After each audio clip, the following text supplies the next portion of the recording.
Until not that long ago, CD Projekt RED was on top of the world. They had a massive legion of fans that pledged blind faith and loyalty, fans who believed that they were a developer who could do no wrong, and a rare example of a company that put the wants of their players ahead of their own corporate needs. That reputation was, to be fair, well earned, considering the incredible success of The Witcher 3. But their reputation has taken a massive hit over the last week, ending 2020 on a fittingly sour note. It wouldn't be an exaggeration to say that Cyberpunk 2077 has been, for years on end, one of the most highly anticipated and hyped video game releases in recent memory. And it's also fair to say that that hype was cultivated largely by CD Projekt RED themselves. What they promised was a game that would be unlike anything we had ever played before, a game that could put even the greatest, most immersive open-world RPGs to shame, a game that would build on the greatest strengths of the studio's previous works and take them to new heights. What we got fell severely short of those expectations. The messy launch of Cyberpunk 2077 had several layers of issues. The first and foremost, blatantly obvious one, is the poor technical state the game is launched in. Though Cyberpunk 2077's PC release isn't crippled by any such problems, or at least not the biggest ones, the game has launched in shockingly poor condition on the PS4 and Xbox One. Significant frame rate drops, textures that take ages to load in, shockingly bad audio and visual glitches, broken and immersion-breaking artificial intelligence and physics, long load times, constant crashes. Cyberpunk 2077 launched with a laundry list of technical issues, many of which have persisted even with the post-launch patchwork. Many have said that Cyberpunk 2077's technical deficiencies on the PS4 and Xbox One should not come as a surprise, seeing as it's an extremely ambitious game running on 7-year-old hardware. But you know what? CD Projekt RED has been developing the game for this exact hardware for years now, and they were obviously aware that they were falling way short of the acceptable level of quality assurance on not only the base PS4 and Xbox One consoles, but even PS4 Pro and Xbox One X. Hell, even on the PS5, the game faces several technical issues, with constant crashes being its most egregious error. If CDPR have known throughout all the years of this game's development that current-gen hardware would not be able to run the game satisfactorily, why did they remain completely silent about it?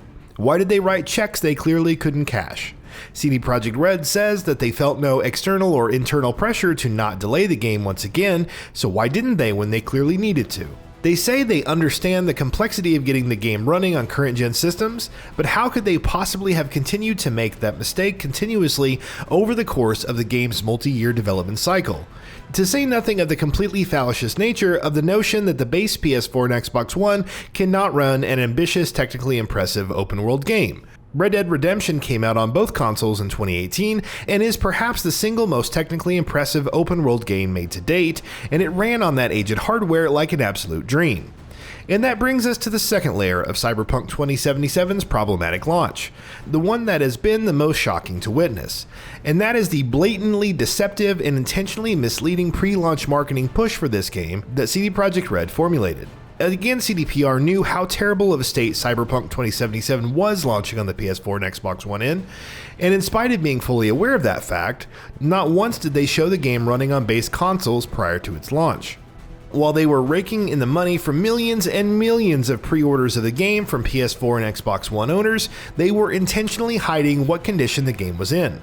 Barely days before the game came out, we saw it running on the Xbox One X and Xbox Series X, followed shortly afterward by footage on the PS4 Pro and PS5.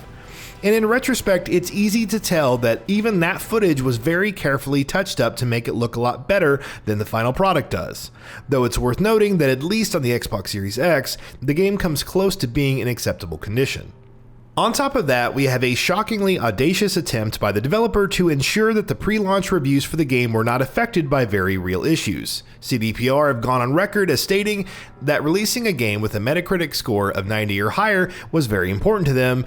Until very recently, their internal bonus payouts were, in fact, dependent on the game getting a Metacritic score in that range. And in the lead up to the game's launch, they did everything they could to ensure that it did hit that Metacritic score. The chosen few outlets that did get a review build of the game in time for a pre-launch review were only given PC codes. On top of that, CDPR also stipulated that these outlets could not use their own recorded footage in their reviews, given the fact that even the PC version of the game was riddled with numerous bugs and technical issues prior to the day one patch in the build that these reviewers played. The reasons for those stipulations are painfully clear. No matter what way you cut it, CDPR's actions cannot be described as anything but intentionally deceptive, which is something that review aggregating site OpenCritic has made note of as well, in an unprecedented but frankly necessary move. And then we come to the third layer of Cyberpunk 2077's problematic launch, one in which we look back at the game that was promised to us and how different it is from the one we got. Even outside of the technical issues, which will, according to CDPR, hopefully be fixed sooner rather than later, Cyberpunk 2077 fails to live up to many promises made by its developer in the years leading up to its launch. Life Paths was a system that was a focal point of the game's pre-release hype, but having played the game now, it's clear to see that its execution is disappointing. Each life path has a unique 30 to 40 minute long prologue, but after that, the rest of the game goes exactly the way it would regardless of whatever initial choice you made. You do get some one-off missions unique to each life path, but none of them stand out. You get the occasional exclusive dialogue choices here and there depending on V's backstory, but they are, for the most part, entirely cosmetic, with little to no meaningful impact on the story or how it progresses.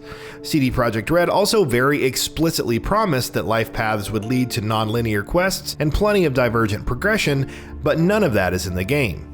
Something else we were promised was an immersive wanted system in which the law enforcement authorities of Night City would pursue players who committed crimes with dogged persistence in high-octane chases.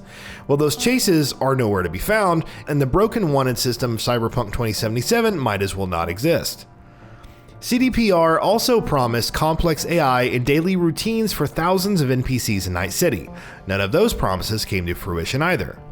The gameplay that was showed off for hacking in the game's 48-minute demo from 2018 was vastly more complex and interesting than the simplified minigame in the final product. Character creation and customization were promised to be significantly deeper than what they're actually like in the game itself. The immersive open-world environment that was hyped to hell and back actually suffers from a shocking lack of interactivity and depth. CD Projekt RED has promised that they're going to fix the game as much as they possibly can on base consoles, and once that happens, we will, at the very least, be left with a decent game, if one that falls short of all the promises that its developer continuously made for 2 years. But in spite of that, the developer needs to be called out for its practices. CD Projekt RED earned a strong reputation after The Witcher 3 and became the darling of the industry at large, but with Cyberpunk 2077, they seem to have forgotten how they got that reputation. With Cyberpunk 2077, they have been the opposite of honest and forthcoming. With Cyberpunk 2077, they have lost the trust of the masses. And that wraps it up. If you like what we are doing, please consider subscribing to our channel, and don't forget to switch on the bell notification icon. That way you will never miss out on any of our videos.